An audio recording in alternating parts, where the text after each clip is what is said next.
అంటే వాస్తవానికి మీరు ఇక్కడ ఇంత పెద్ద ఉద్యమం చేస్తా ఉన్నారు. ఇక్కడ మీరు మీ టీం కావచ్చు పెద్ద ఎత్తున ఉద్యమం చేస్తా ఉన్నారు. ఇప్పుడు దేశవ్యాప్తంగా ఒక ఉద్యమం మొదలైపోయింది. అదే కాక్రోచ్ జనతా పార్టీ. ఎట్లా చూస్తారు దాన్ని?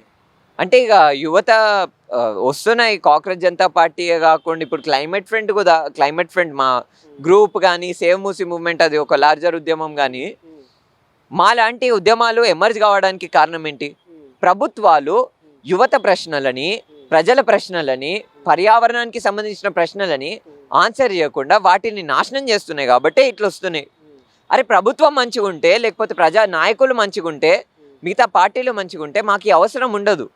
నేను ఇంకేదో maybe I would be creating music, maybe I would be leading a good life కదా. భగత్ సింగ్ ఎందుకైతే బలిదానం చేసిండో, శ్రీకాంతాచారి ఎందుకైతే బలిదానం చేసిండో, అవే బలిదానాలు ఇప్పటికీ చేయాల్సి వస్తుంది. ఎందుకంటే ఏవైతే ఆశలతోని, ఏవైతే నినాదాలతో వాళ్ళు సాక్రిఫైస్ చేసారో అవి ఫుల్ఫిల్ కాలేదు. కాబట్టి ఇప్పటికీ మేము నిరసిస్తున్నాం. అవి ఫుల్ఫిల్ అయిన రోజు we will be on track, we will be leading our better life. అయితే గవర్నమెంట్స్ ఒకసారి చూడండి, ఇక్కడ మీరు పోరాడుతున్నటువంటి తరుణంలో ఇప్పుడు మిమ్మల్ని ఒక పార్టీకి అంటగడతా ఉన్నారు. ఇప్పుడు అక్కడ అభిజిత్ దీప్కే గారు పోరాడుతున్నటువంటి తరుణంలో ఆయనకు కూడా ఒక పార్టీ అంటగడతా ఉన్నారు. ఈ ప్రభుత్వాల పనితీరు న్యూస్ ఎట్లా అనిపిస్తుంది? అంటే అభిజిత్ గురించి ఐ కెనాట్ కమెంట్. నా గురించి నేను చెప్పగలుగుతా. నేను మాత్రం భగత్ సింగ్, అంబేద్కర్ పుస్తకాలు చదివిన కాబట్టి. అండ్ మీరు చూస్తున్నారు 14 ఏళ్ళ నుంచి నేను పనిచేస్తున్నా. When I was 15-14 since then I'm starting, I was doing activism. ఇప్పటికీ నాకు 21 ఏళ్ళు.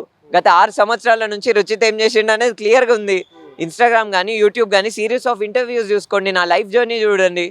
నిజాయితీగా ప్రజలలో పనిచేస్తున్నాము, ప్రజా సమస్యలను అడ్రస్ చేస్తున్నాం తప్ప ఏదో రాజకీయ పార్టీ ఎవరి దగ్గర దమ్ముంది? ఏ రాజకీయ పార్టీ దగ్గర దమ్ముంది? నాతో ఏంటిది? నిజాయితీతో ఉన్న వాళ్ళ దగ్గర కళ్ళలో కళ్ళు పెట్టి చూసే ధైర్యం ఉందా? బీఆర్ఎస్ కానీ ఏ నాయకుడైనా కానీ ఎండగట్టినాం, రేపు ఎవడొచ్చినా ఎండగడతాం.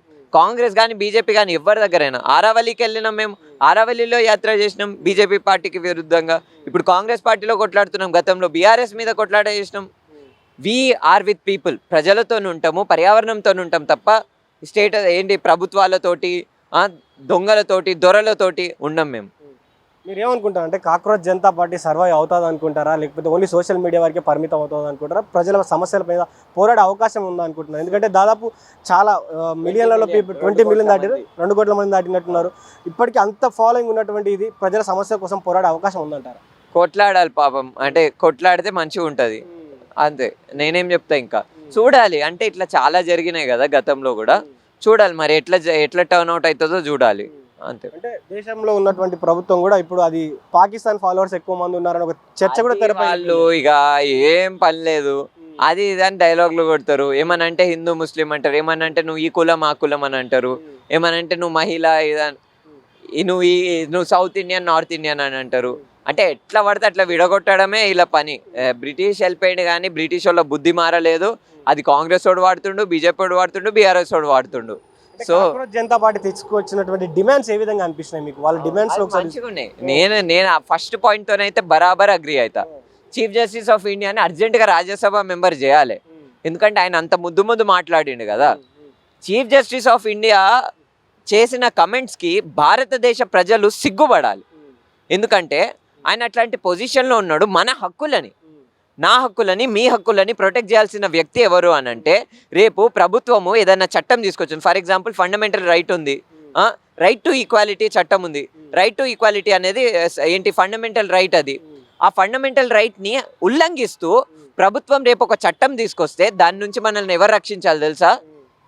Supreme court of India under the leadership of chief justice of India.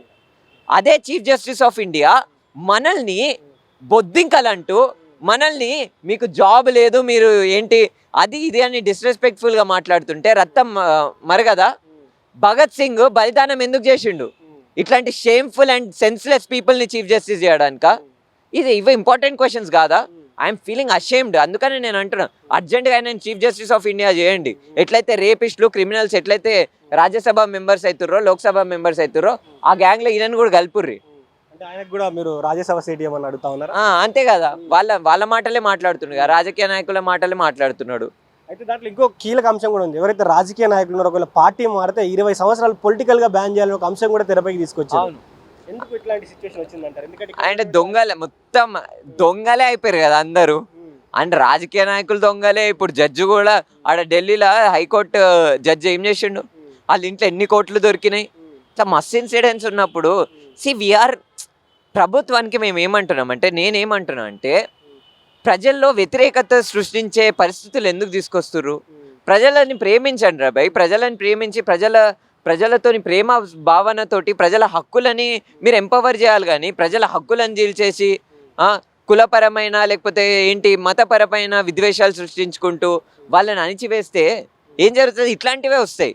ఇప్పటికీ ఏమంటున్నా అంటే government of Telangana and government of India should take action, should behave properly, should follow the constitutional values.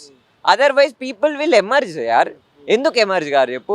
Upset ఉన్న ప్రజలు నిరసన చేస్తారు అందుకని. చివరిగా మీరు ఆ కాక్రోచ్ జనతా పార్టీకి సపోర్ట్ చేస్తున్నారా లేదా? అంటే what you feel, like me opinion ఏంది ఆ పార్టీ మీద? కాక్రోచ్ జనతా పార్టీకి సపోర్ట్ చేస్తున్నారా లేదా అని అంటే, ప్రజల దగ్గర నుంచి ఏ ఉద్యమం వచ్చినా దానికి ఖచ్చితంగా మా సంఘీభావం ఉంటుంది, సపోర్ట్ ఉంటుంది. Thank you so much.